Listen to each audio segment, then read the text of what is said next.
permettre aux nouveaux bacheliers de faire un bon choix, le salon de l'orientation se déroule au lycée classique d'Abidjan à Cocody.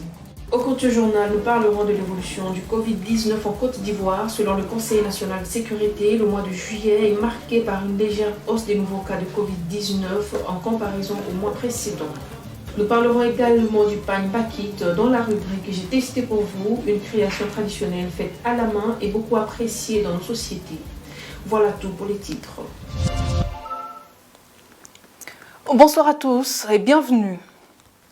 La mauvaise orientation coûte cher tant au plan psychologique et financier. Pour permettre aux nouveaux bacheliers de faire le bon choix, le salon de l'orientation se déroule au lycée classique d'Abidjan-Cocody.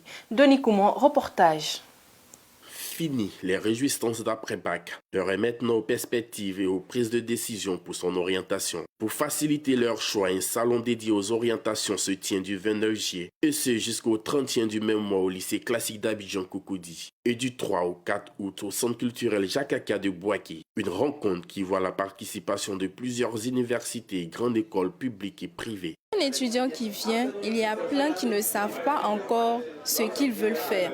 Donc dans ce cas-là, on discute avec eux concernant leur orientation, concernant leur centre d'intérêt, savoir ce qui les intéresse pour pouvoir les conseiller. Même si on ne fait pas la filière, c'est de savoir en fait qu'est-ce qui intéresse vraiment l'étudiant, pouvoir l'accompagner. Nous, en tant qu'école de spécialité multimédia et qui avons pour cible les élèves, donc c'était tout à fait normal pour nous d'être présents à cette 10e édition du Salon de l'orientation. À cette 10e édition, élèves et parents sont tout aussi enthousiastes que par le passé. Au-delà même des bacheliers, ce sont tous les élèves qui sont invités. J'étais venue avec une idée en tête. Maintenant, vu plusieurs stands et puis plusieurs approches et tout, il y a eu plusieurs visions. Il y a le droit aussi qui est là. Je vois que, bien vrai que j'ai fait une série scientifique, mais je peux passer aussi en lettres, tout et tout. Je pense que tous les parents doivent venir, faire venir les enfants. Je suis venue avec un qui est au CE1, pour qu'il découvre un peu le monde de l'école, l'orientation, les possibilités qu'il y a. C'est bon que l'enfant sache bien à l'avance.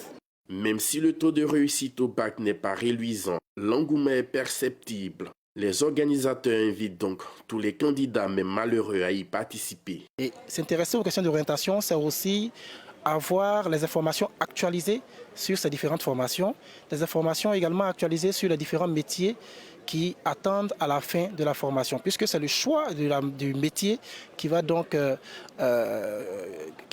précéder le choix de la formation. Quand on sait ce qu'on fera plus tard, ce qu'on a envie de faire plus tard, quand on connaît ses aptitudes, ses compétences, sur cette base-là, on peut choisir une formation qui va avec ses attentes. Savoir s'orienter est déterminant dans la suite de son cursus scolaire. Et puis y parvenir, de nombreux éléments sont à prendre en compte, mais surtout voir des professionnels comme les conseillers d'orientation. Ainsi, cela permettra aux étudiants de ne pas perdre plusieurs années ou changer d'orientation ou même démissionner en cours de cursus.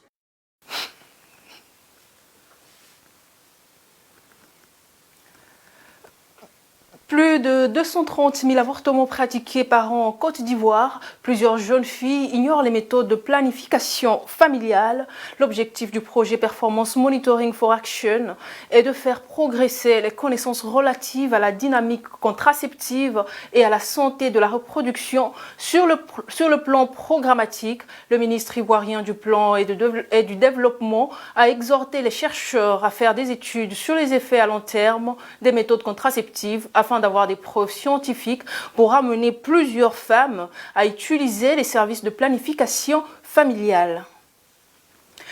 En Côte d'Ivoire, toujours une légère hausse de nouveaux cas de Covid-19 a été constatée. Selon le Conseil national de sécurité, le mois de juillet est marqué par une légère hausse des nouveaux cas de Covid-19 en comparaison au mois précédent, avec 136 cas de contamination pour la seule journée d'hier. Les chiffres ont presque triplé.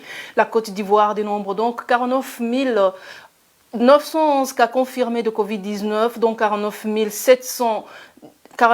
117 guéris, 326 décès et 468 cas actifs.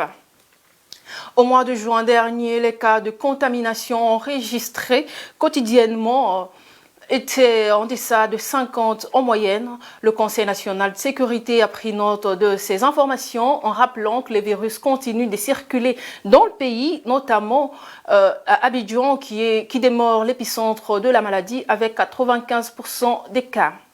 Les populations sont donc invitées à redoubler de vigilance, à respecter les mesures barrières et à se faire vacciner.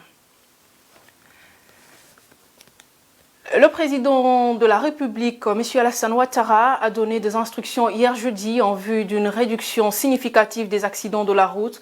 Ailleurs, selon le Conseil national de sécurité CNS, la situation sécuritaire connaît une légère baisse du nombre d'accidents de la voie publique. Rappelons qu'en juin 2021, 1468 cas ont été enregistrés contre 1449 cas en juillet 2021. Le président Alassane Ouattara a également instruit les ministres en charge de la défense et de la sécurité ainsi que les grands commandements à poursuivre les opérations de lutte contre le grand banditisme et l'orpaillage illégal. Une alternative contre la vie chère à Mossou dans la commune de Grand Bassam, alors que les populations subissent de plein fouet la cherté de la vie. Les pêcheurs amateurs tentent de tirer leur épingle du jeu. Même si la pêche est souvent maigre, ils tiennent bon. Sylvain Tala nous en parle. Les temps sont difficiles. La cherté de la vie se fait de plus en plus oppressante et bien malheureux quiconque ne parvient pas à s'adapter. À Mossou Grand Bassam, ce jeune homme pratique la pêche pour joindre les deux bouts. Il est 18h révolu lorsque nous le rejoignons. Ici à Mossou, bon, comme c'est la lagune que nous sommes peuple laguneux et bon, c'est un peu les activités, on fait la pêche qu'on fait. Une variété de poissons s'offre à lui. La plupart aussi des capitaines que nous pêchons et des mâchoirons et un peu les sulus et les capes. Mais lui arrive à peine et donc va pêcher de nuit, en s'en remettant bien sûr à Dieu. À présent, c'est maintenant que je viens d'arriver et même pas qu'on commence à pêcher. Des fois la nuit, ça marche aussi. Et souvent, même pas toujours. De temps en temps, des fois quoi. Et la patience, et souvent aussi là, Dieu même lui-même fait grâce. Le fruit de la pêche, il ne le destine pas à la consommation personnelle. Il le revendra ses poissons à quiconque le désirera et acceptera ses prix. Une sorte de marché noir.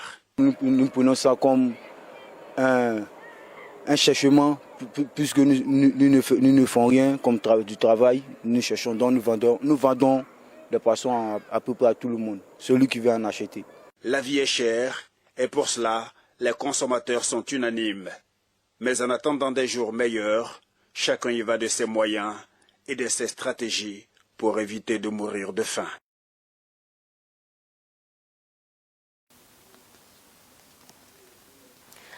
À Abuja, au Nigeria, des survivants de la traite des êtres humains ont manifesté hier jeudi à la faveur de la journée internationale consacrée à la lutte contre ce phénomène célébré aujourd'hui. Dans plusieurs autres pays, les victimes sont souvent attirées par la perspective d'un bon emploi à l'étranger, mais finissent souvent dans des maisons closes, travaillant comme domestiques ou se livrent à des lourds travaux manuels. Hier, des survivants ont manifesté. Des manifestants ont remis leur mésaventure au goût du jour. Les promesses d'une vie meilleure faites aux victimes au départ se transforment trop souvent en confiscation de liberté avec à la clé des dettes à rembourser. À présent, votre rubrique « J'ai testé pour vous ». Parlons du pagne batik, une création traditionnelle faite à la main et beaucoup appréciée dans nos sociétés. Pour sa fabrication, les artisans utilisent des techniques très particulières. Suivons le reportage de Christian Gokra.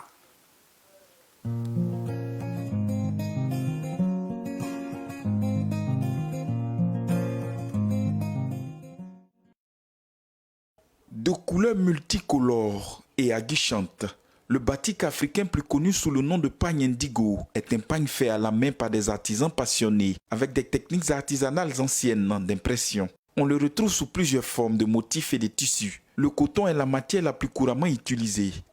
Le monsieur consiste à confectionner les pains indigo. Bon, d'abord, et puis on a plusieurs façons d'indigo aussi. Et on a des tableaux. Voilà, des tableaux pour la maison, les décorations. On a ça, les nappes de table. Bon, toutes sortes de décorations de maison.